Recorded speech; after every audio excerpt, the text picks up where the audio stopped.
Bonjour, bienvenue à Ops, village de caractère du Var, reconnu pour sa truffe, la Melanosporum, la truffe noire, le diamant noir comme on l'appelle, et pour son huile d'olive. A savoir qu'à l'époque, il y avait quand même 5 moulins qui trituraient les olives sur Ops. Aujourd'hui, il n'y en a plus que 3, mais un qui est du XVIIe siècle, le moulin Gervasoni. Et il y avait aussi 5 moulins à farine. Puisque nous sommes le jeudi, que nous sommes sur la place Frédéric Mistral, où se trouve le marché aux truffes. Je vous invite à me suivre. Je vais vous présenter par la même occasion M. Philippe de Santis, qui est le président des trufficulteurs du Haut-Var.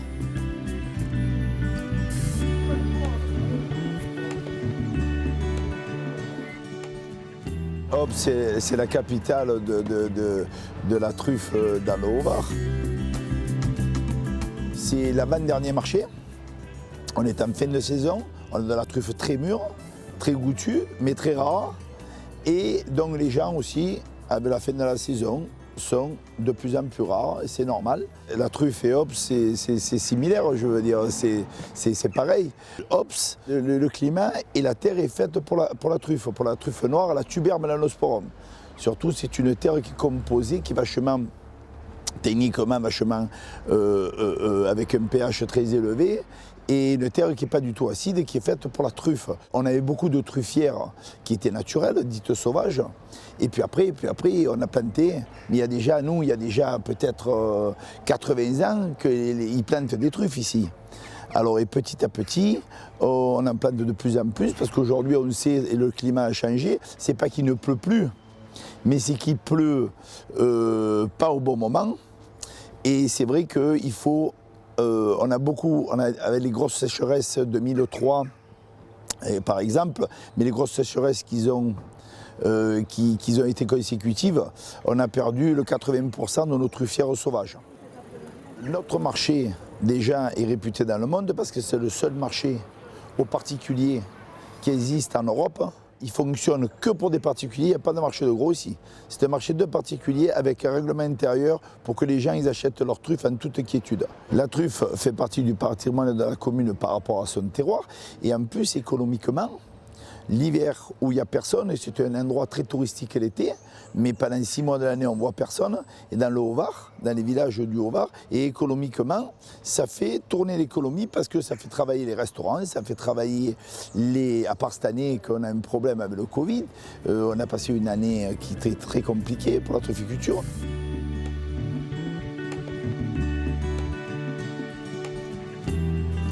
On fait travailler les commerces aussi des villages, les restaurants, les hôtels. L'économie, c'est pas que la truffe qui est vendue, c'est les gens que ça fait déplacer pour venir chercher les truffes, parce qu'elle est mondialement connue, la truffe d'Ops, par rapport à son goût et à son odeur, à ses effluves. Sur ce marché, si vous avez une truffe qui ne vous convient pas, vous voyez le syndicat, une truffe qu'on n'a pas vue que dedans, parce qu'il y a des truffes que de première catégorie qui sont triées, qui sont vendues, mais s'il y a une truffe qui est passée au travers du filet du trufficulteur, eh bien à ce moment-là, nous on s'engage de faire rembourser la truffe, et la truffe est échangée ou remboursée au client. Elle est garantie, la truffe ici à Ops.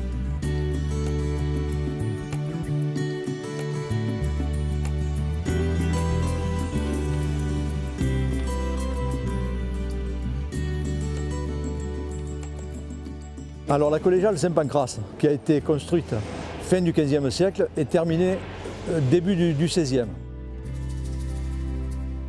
On peut voir que sur le fronton de l'église, la devise républicaine liberté, égalité, fraternité, et qui a été inscrite lors de la séparation des biens de l'église et de l'État en 1905.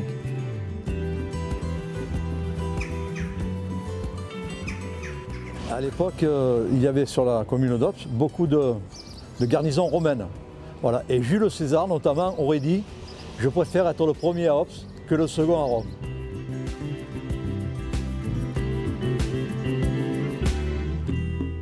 Nous nous dirigeons vers le platane qui se trouve derrière nous et qui a été planté pour la venue d'Henri IV sur la commune et qui a aujourd'hui plus de 400 ans puisque son 400e anniversaire a été fêté en 2003.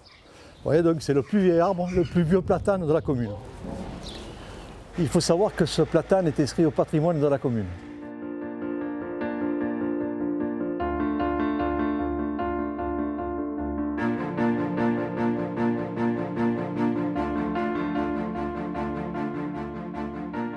trouvons dans la grande rue d'Ops, la rue principale.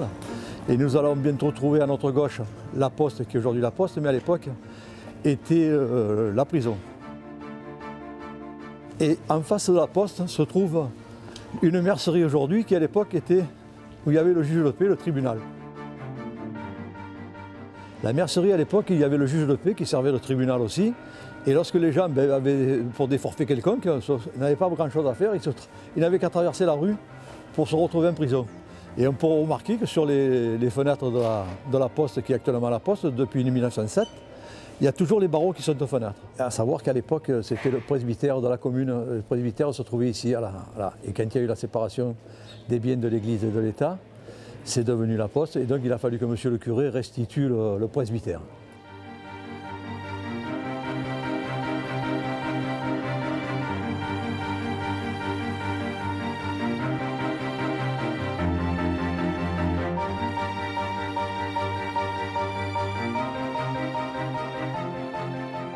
Là, nous arrivons sur la place du marché, et devant des magnifiques fontaines qui sont là, à savoir que Ops est une ville classée. Enfin, nous avons une vingtaine de fontaines et lavoirs sur la commune. Maintenant, nous allons nous diriger vers la tour de l'horloge qui se trouve derrière moi une dizaine de mètres, une trentaine de mètres à peu près, et qui est un monument incontournable de la commune et qui est classé au monument historique.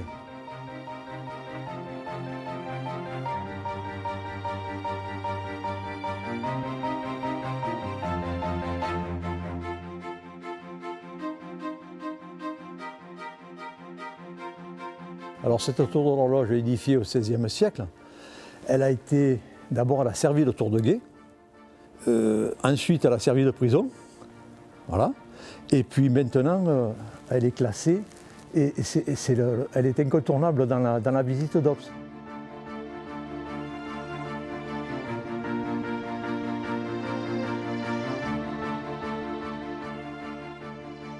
Elle est surmontée d'un campanile qui lui aussi est classé au monument historique, au patrimoine monument historique. Sous ce campanile se trouve une cloche. Et cette cloche, elle sonne toutes les demi-heures et toutes les heures. C'est elle qui règle la vie, qui réglait la vie et qui continue à régler la vie parce que quand elle est en panne, on a vite des retours. Hein, en disant il nous manque notre cloche, etc., etc. Et donc cette cloche, elle a été fondue en 1703, je crois, si je me souviens bien, à la suite d'une collecte des Opsois, quand ils ont gagné le procès contre les ducs de Blacas, qui a duré 4 siècles. Donc ils ont fait fondre cette cloche, et sur cette cloche, il y est inscrit « Pour la joie de tout le monde ». Et donc elle a été mise en sécurité pour pas qu'il y ait de projection de gravettes, etc., etc. Pour protéger aussi, on y a mis un chapeau pour éviter que l'eau s'infiltre. Et là, actuellement, nous travaillons pour un diagnostic avec les architectes des bâtiments de France pour attaquer les travaux de rénovation. Nous arrivons ici, nous allons trouver une des plus vieilles rues d'Ops, vous voyez, les ruelles médiévales d'Ops, qui se trouvent là, qui ont été renforcées parce que les bâtiments avaient tendance un peu à se rapprocher. Voilà, je pense que c'est la plus vieille ruelle médiévale d'Ops. Voilà. Et nous nous trouvons ici à l'angle d'un lavoir, parce que les lavoirs, je vous l'ai dit tout à l'heure, je vais me répéter peut-être, mais nous comptons entre 20 fontaines et lavoirs sur la commune. Voilà. Et là, nous sommes sous la Vierge du Massacre, qui ici était l'église, au début, c'était la première église qui était là, qui a été après déplacée, où on a placé tout à l'heure à la collégiale Saint-Pancras.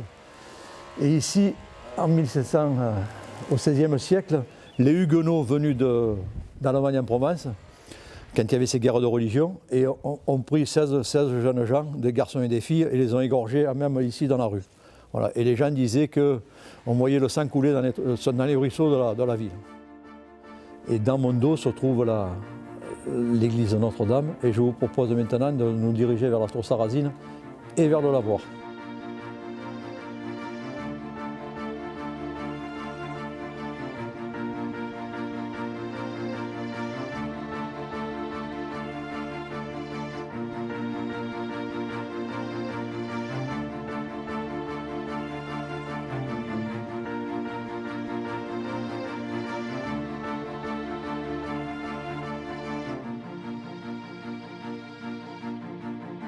Nous nous trouvons devant la porte Sarrazine, qui était l'entrée à l'époque, qui était l'entrée principale du village, et qui était défendue par une herse. C'est d'ailleurs la seule qui était défendue par une herse, parce que l'acier coûtait très cher. Donc c'est la raison pour laquelle il n'y avait qu'une herse qui défendait le village, qui était sur la tour Sarrazine.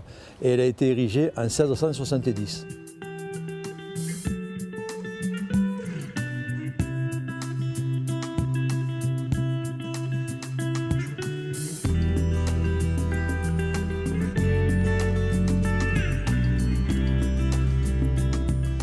Alors là, nous nous trouvons sur la place Maréchal Joffre, où se trouve le lavoir, qui a été construit en 1850 ou 1870.